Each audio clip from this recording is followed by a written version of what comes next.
तीसरे बार के मंत्री हैं आप, चौथे बार के। बस्तर इस तरह से बहुत ज़्यादा मंत्री देता रहे और 2-4 मंत्री बस्तर से बने, तब तो जाकर बस्तर का उद्धार होगा। मंत्री बनते हैं तो उनको दोबारा चुनाव भी जीतना होता है, इसलिए अपने क्षेत्र में मेहनत करेंगे। बस्तर के इस विस्तार न्यूज़ के शिक्षा सम्मान में केदार कश्यप जी आपका बहुत-बहुत स्वागत है। बहुत बहुत धन्यवाद। मैं विस्तार न्यूज को और पूरी टीम को बधाई देता हूं कि बस्तर के उन प्रतिभाशाली विद्यार्थियों को जिन्होंने टॉप किया है उनका सम्मान कर रहे हैं। ये सम्मान हमारे बस्तर के उन बच्चों का नहीं, पूरे बस्तर का है। और हमारे ये जो प्रतिभाशाली बच्चे हैं ये आने वाले समय में किसी भी क्षेत्र में अपनी प्रतिभा का लोहा मनवा सकते हैं। ऐसी काबिलियत हमारी इन बच्चों में है और इसको निखारने का काम, उसको मंच देने का काम भारतीय हमारी माननीय मुख्यमंत्री श्री विष्णुदेव साय जी की सरकार कर रही है। मैं पुनः बधाई देता हूं, धन्यवाद देता हूं। बहुत ही अच्छा कार्यक्रम और आने वाले समय में हमारे इन बच्चों के लिए एक रोड मैप तैयार हो सके शिक्षा के क्षेत्र में, और जिस भी क्षेत्र में वो जाना चाहे उस क्षेत्र के ऋषि से आपके माध्यम से जो भी कहते हैं सुझाव आएंगे, उस सुझाव पर सरकार काम करे, ऐसी हमारी इच्छा रहेगी। अभी शिक्षा मंत्री जी बैठे थे और वो स्वर्गीय श्री बलिराम कश्यप जी की स्मृति में ये पूरा सम्मान समारोह हो रहा है। उनकी भूमिका को याद कर रहे थे और वो ये कह रहे थे कि स्वर्गीय श्री बलिराम कश्यप जी, उनकी तारीफ जब जब इस धरती में देश के प्रधानमंत्री नरेंद्र मोदी आते हैं तो हमेशा करते हैं। मैं इसलिए उनका जिक्र करना चाहता हूं आज के दिन में, क्योंकि उनके ही प्रेरणा से, उनके ही आशीर्वाद से आप उनके बेटे हैं। और जब देश के प्रधानमंत्री बस्तर आकर मंच से आपके पिताजी की तारीफ करते हैं, उस क्षण को आपके परिवार के लिए, और आप उनके बेटे हैं और अब जो है बस्तर में आप बस्तर के विकास को आगे बढ़ा रहे हैं, वो क्षण कैसा होता है जब प्रधानमंत्री जी बलिराम दादा को याद करते हैं? निश्चित तौर पे मेरे लिए या मेरे परिवार के लिए और हमारे पूरे समाज के दृष्टि से बस्तर में सबके लिए हमारे लिए गौरव का विषय है कि हमारे इस बस्तर की उस आवाज़ को और उनके नेतृत्व को देश के ही नहीं बल्कि दुनिया के सबसे ताकतवर नेता आज जिस तरीके से उसकी प्रशंसा करते हैं और उनके उन कार्यों को याद करते हैं, तो ये जो क्षण है वो तो मेरे मन को द्रवित करने वाला जो क्षण रहा है। और मैं तो उस समय में माननीय प्रधानमंत्री जी का मंच संचालन कर रहा था। मेरे तो मंच संचालन करते समय मेरे थतराहट होने लगी थी कि वो क्या बोल रहे हैं। आज भी उस पल को याद करता हूँ। तो स्वाभाविक है। और आज स्वर्गीय बलराम कश्यप जी मेरे पिताजी के रूप में नहीं बल्कि हमारे इस बस्तर के और छत्तीसगढ़ की आवाज़ के रूप में उभर के आए। और उन्होंने जो कहते हैं इस क्षेत्र का नेतृत्व किया और उस नेतृत्व के कारण से आज चाहे जल जंगल जमीन की बात हो, जमीन का वन अधिकार पत्र की बात हो, चिकित्सा के क्षेत्र की बात हो, या फिर हमारे यहाँ पे शिक्षा की बात हो, अधोसंरचना की बात हो, जिस भी मामले को देखेंगे, जिस भी मामले को छुएंगे, उस मामले में स्वर्गीय बलराम कश्यप जी का उस समय का संघर्ष दिखाई देता है। आप जब इनकी उम्र में रहे होंगे, जो बच्चे बैठे हैं, उस समय नक्सलवाद अपने चरम पर था और जब गृह मंत्री ने कहा कि इस तारीख को हम खत्म कर देंगे, यकीन हुआ था पहली बार ये सुनकर कि ऐसा हो सकता है, 5 दशक की समस्या खत्म हो सकती है?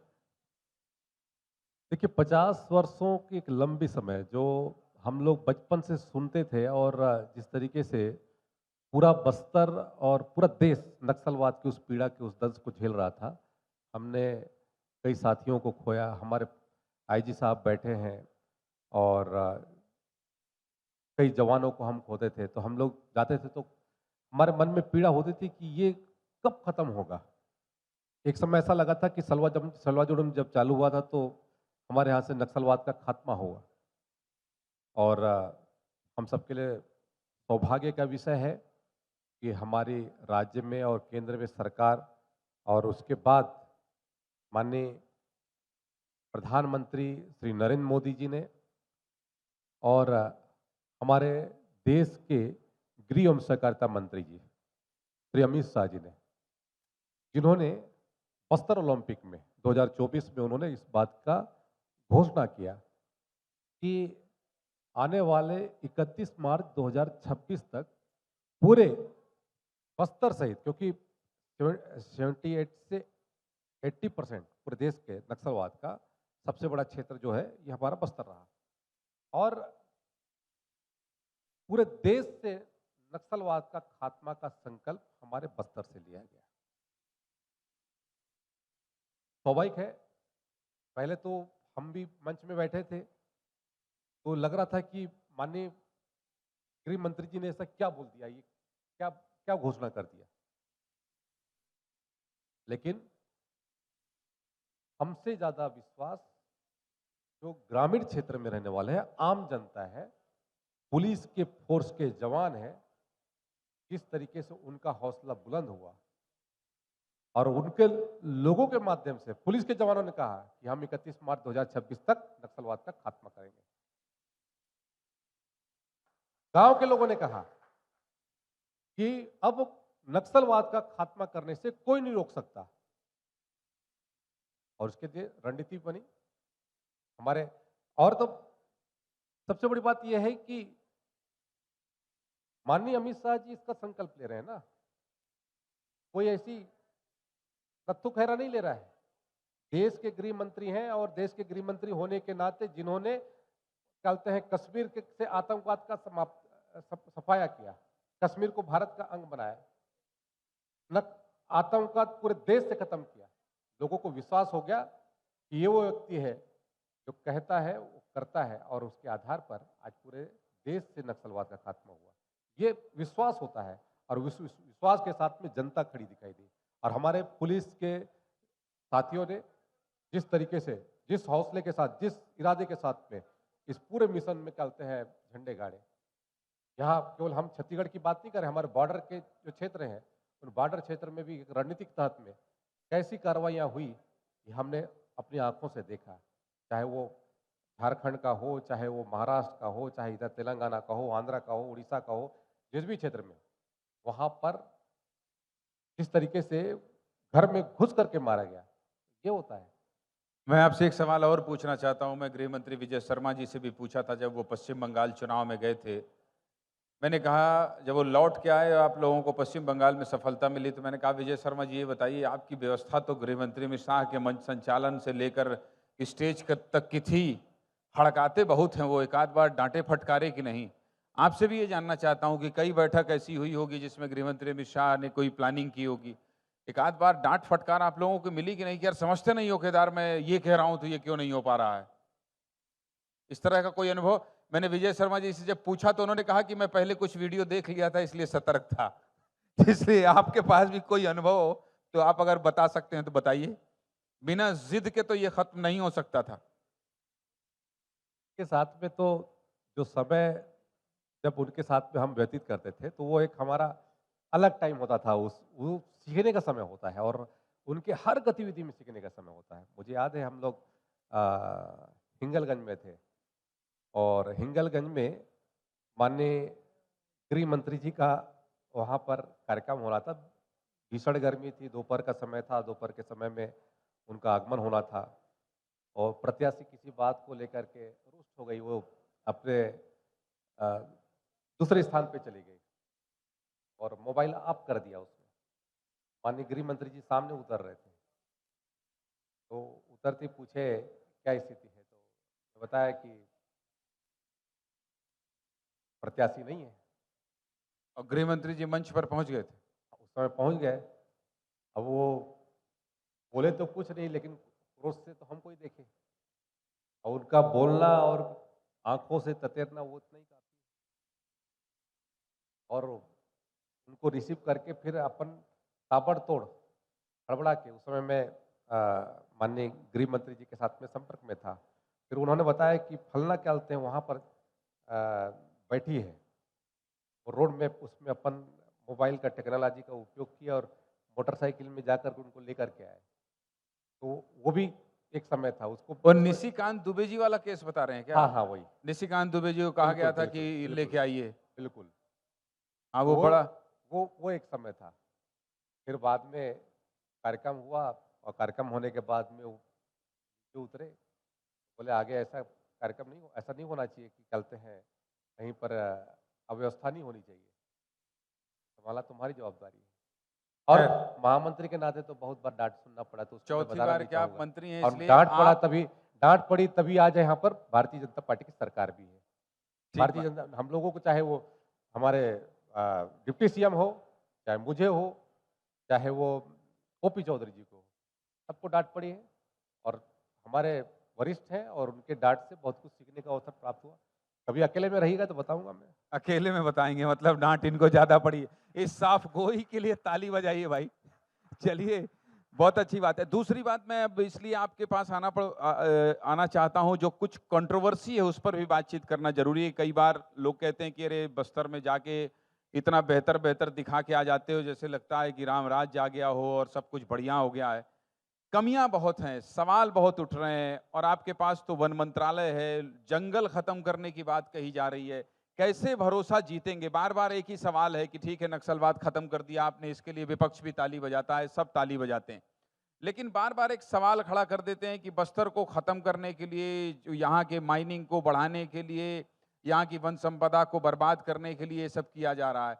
इन आरोपों से कैसे आप लोग लड़ेंगे केदार कश्यप जी? क्योंकि चुनाव में तो आपको जवाब जनता को देना होगा।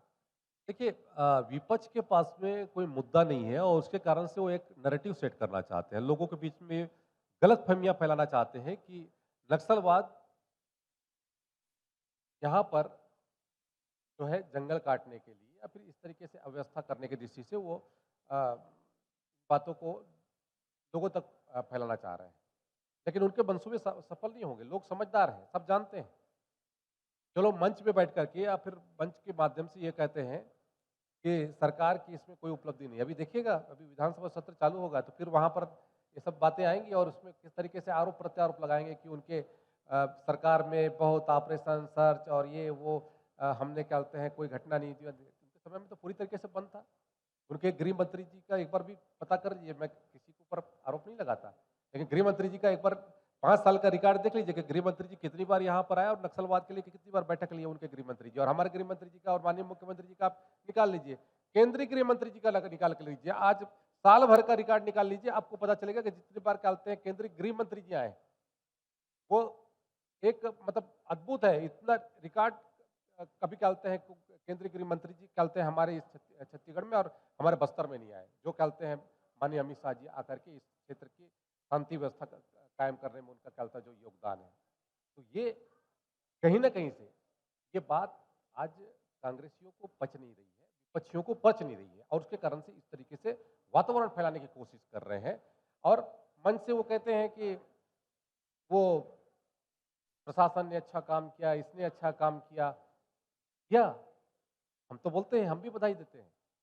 हमारे जिला प्रशासन ने अच्छा काम किया, पुलिस प्रशासन ने अच्छा काम किया और काम तो करने वाले यही है। नेतृत्व किसका है? कौन इसको लीडरशिप कर रहा है? लीडरशिप के आधार पर ही तो काम होता है और लीडरशिप के आधार पर उसका निर्णय भी हुआ। आज हमारे माननीय मुख्यमंत्री श्री विष्णुदेव साय जी के नेतृत्व में आज हमारा पूरा बस्तर, पूरा छत्तीसगढ़ नक्सलवाद से मुक्त हुआ। तो आज उस बात को सीधा नहीं कहते कि मुख्यमंत्री जी के क्या होते हैं लीडरशिप में हुआ। तो बोलने के तरीके अलग हैं, विषय तो वही है। अच्छा, मैंने अभी श्याम बिहारी जी से भी कल पूछा था, मैंने अरुण साहू जी से भी पूछा था, पूछ ही लेता हूँ, पत्रकारों का काम है पूछना। अच्छी-अच्छी बात तो करना ठीक है, लेकिन कुछ-कुछ खट्टे-मीठे अनुभव भी बात कर लेना चाहिए। आप लोगों को सबको अचानक से मुख्यमंत्री जी एक साथ क्यों बुला लिए थे वो अभी रायपुर में शाम को खाना खाने के लिए? और आप लोग की बड़ी बैठक हुई थी, सब मंत्री भागे-भागे पहुँचे थे वहाँ। क्या ऐसी अंदरूनी क्लास थी, बता सकते हैं? कुछ तो बता दीजिए, जनता जानना चाहती है।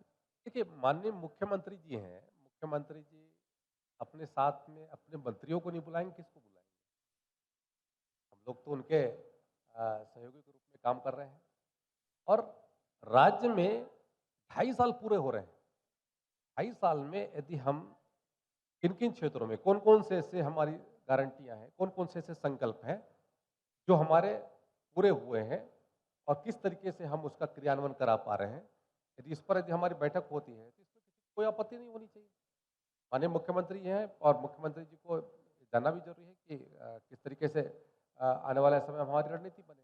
राजनीतिक क्षेत्र के लोग बहुत हैं, सारे बोले संगठन के लोगों ने बहुत डांट लगाई है इस बार मंत्रियों को।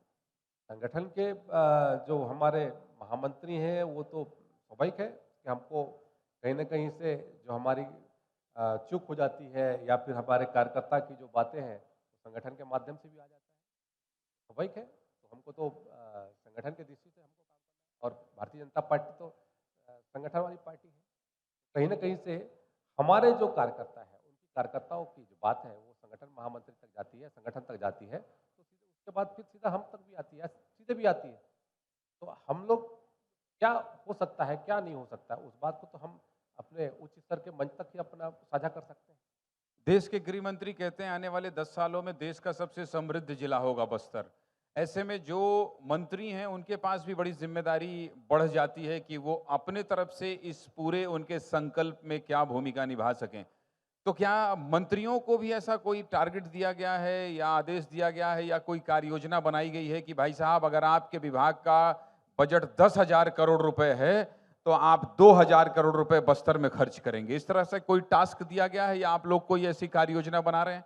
क्योंकि बस्तर को बदलना होगा, परसेप्शन बदलना होगा, धारणा बदलना होगा।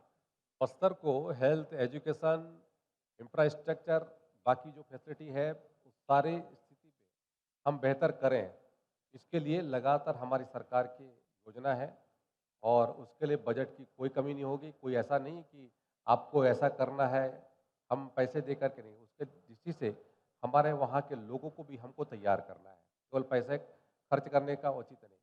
उसके साथ साथ लोगों की मानसिकता को भी हम तैयार करें, कैसे हमारा कार्य हम परिणित कर सकते हैं, किस तरीके से हम उसके योग्य हम तैयार कर सकते हैं, ये हमारा उद्देश्य है। और उसी के दृष्टि से माननीय हमारे केंद्रीय गृह मंत्री जी ने, माननीय प्रधानमंत्री जी ने जो संकल्प लिया है कि आने वाले समय में हमारा ये पूरा बस्तर संभाग देश का सबसे विकसित और समृद्ध संभाग के रूप में पहचाना जाएगा। तो केवल इंफ्रास्ट्रक्चर डेवलप होंगे या फैसिलिटी बढ़ेगी उतनी तक नहीं, हम लोग कितने उसके दृष्टि से तैयार होंगे, हम कितने एजुकेटेड होंगे, कितने हम कहते हैं अपने विषयों को जानेंगे, कितने हम अपने अधिकारों को जानेंगे, ये भी बहुत बहुत आवश्यक है। अंदरूनी इलाकों में मंत्री जी थोड़ी सी नाराजगी भी निकल के आ रही है सरपंचों की, जनप्रतिनिधियों की। तो इनको सबको मैनेज भी तो करना होगा। ये नाराज क्यों हो रहे हैं आप लोगों से? देखिए नाराजगी अपने लोगों से होता है और कहीं ना कहीं से यदि मान लो जनप्रतिनिधि नाराज होते हैं तो कि किसी न किसी माध्यम से अपनी बात को पहुंचाने की कोशिश करते हैं। मैंने भी बात किया था वहाँ पे, आपका कहना वो जो पखानजोर का जो मैटर आया था उसके संदर्भ में है और उसमें कुछ कुछ बातें हैं उसको सॉर्ट आउट भी कर लिया है अपन लोगों ने। ऐसी स्थिति थोड़ी बहुत तो रहती है, लेकिन ऐसी आम जनता की स्थिति नहीं है। आम जनता पूरे भारतीय जनता पार्टी के साथ में है, माननीय प्रधानमंत्री श्री नरेंद्र मोदी जी के साथ में है, माननीय विश्वजीत साय जी के कार्यों के साथ में है और लोग बड़ा समर्थन भारतीय जनता पार्टी की सरकार को करते हैं। इसके कारण से परिणाम भी अच्छे मिल रहे हैं और आने वाले समय में देखिएगा और अच्छे कार्य हम इसको निचले स्तर पर क्रियान्वित करेंगे। थोड़ी बहुत नाराजगी रहती है तो नाराजगी को भी दूर किया जाएगा, कोई ऐसा तो है नहीं कि कोई। चलिए, अच्छी बात है कि आप बहुत सहजता से इस बात को स्वीकार कर रहे हैं कि थोड़ी बहुत नाराजगी रहती है जिसको दूर किया जाएगा। बस्तर और सरगुजा सरकार बनाकर आपके झोली में डालता है। तो ऐसे में कांग्रेस की नज़र भी बस्तर और सरगुजा में है। कांग्रेस की स्थिति बस्तर में आप कैसे देखते हैं? बहुत ईमानदारी से बताइएगा, ये मत कहिएगा कि आप बीजेपी से हैं तो आप कह दें कि अरे कांग्रेस की स्थिति बिल्कुल ठीक नहीं है और हम लोग फिर 12 की 12 सीट जीतने वाले हैं। मैं 12 की 12 सीटों की बात नहीं कर रहा हूँ, हाँ, लेकिन हमारा प्रयास यदि हम 12 सीटों पर यदि पूरे तन मन से जुटेंगे तो निश्चित तौर पे हमारी विजय होगी। और ये भारतीय जनता पार्टी के कार्यकर्ता अभी भी आज भी कोई ना कोई कार्यक्रम हमारा बूथ स्तर पर या फिर मंडल स्तर पर अभी भारतीय जनता पार्टी कार्यक्रम चल ही रहा है।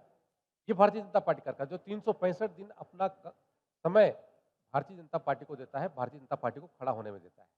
और मैं ये नहीं कहता कि कांग्रेस कहीं कमजोर है, दुश्मन को कभी कमजोर नहीं समझना चाहिए और दुश्मन तो कांग्रेस पार्टी है, तो अरे कमजोर स्वाभाविक है, नहीं है तो कमजोर नहीं है, दादी और लखमा को आप लोग जेल में डाल देते हैं, तो कमजोर नहीं है, कह देते हैं यहाँ रहना ही नहीं है आपको लेकिन बस्तर में, तो कांग्रेस के नेता काम कैसे करेंगे? कमजोर नहीं है, लेकिन क्या है, कांग्रेस के पार्टी के बड़े नेता ही अपने नेता को ही कमजोर करने में लगे रहते हैं।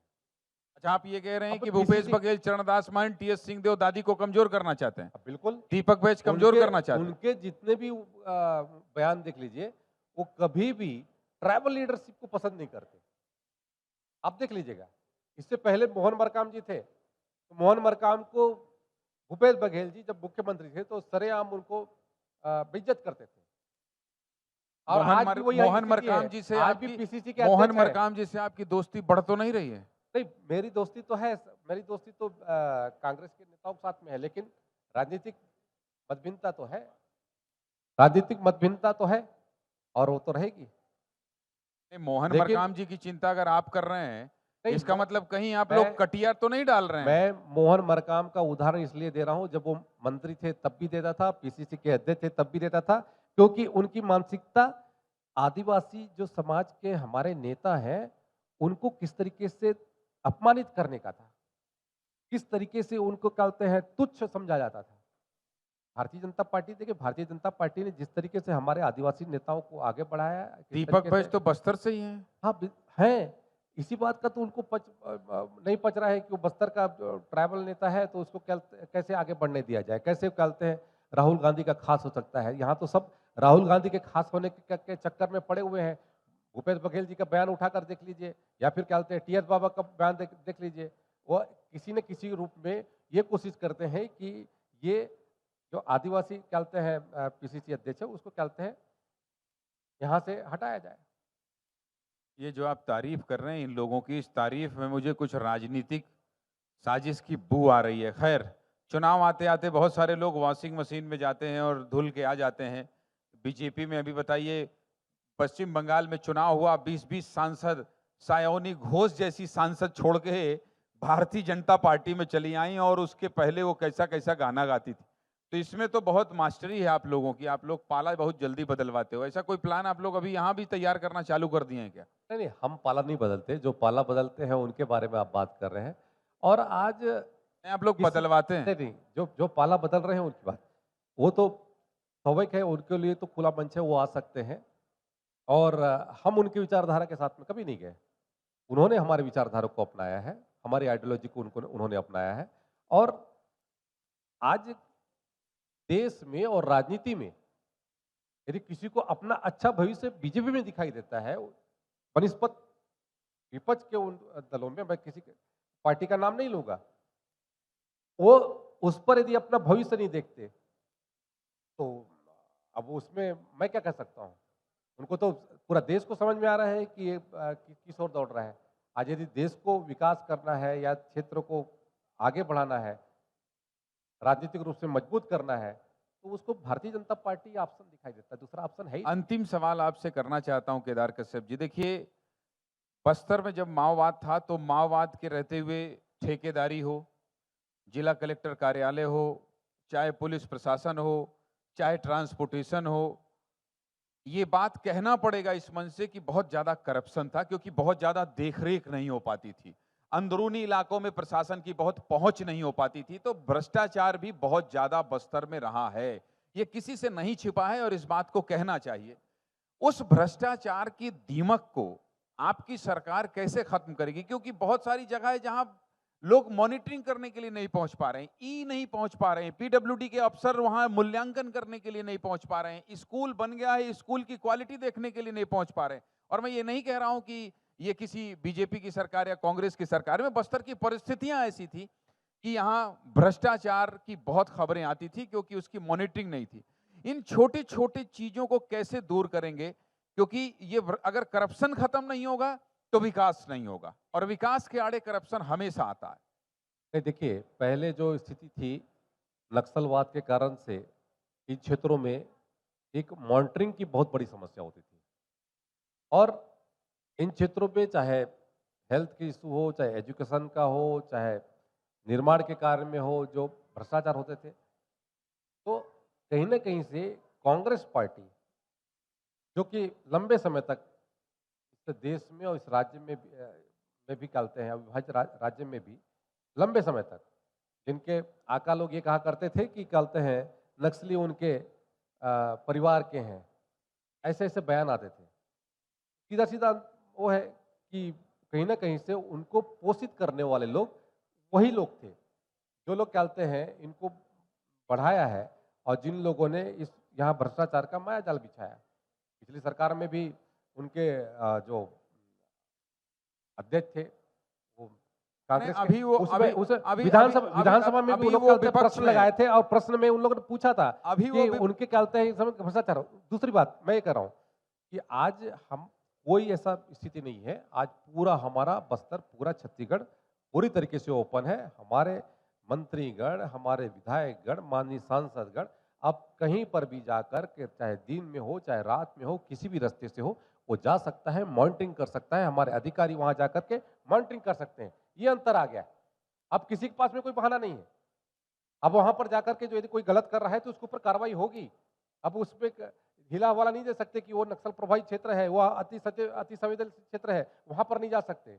अब तो उनको जाना पड़ेगा, हमको भी जाना पड़ेगा।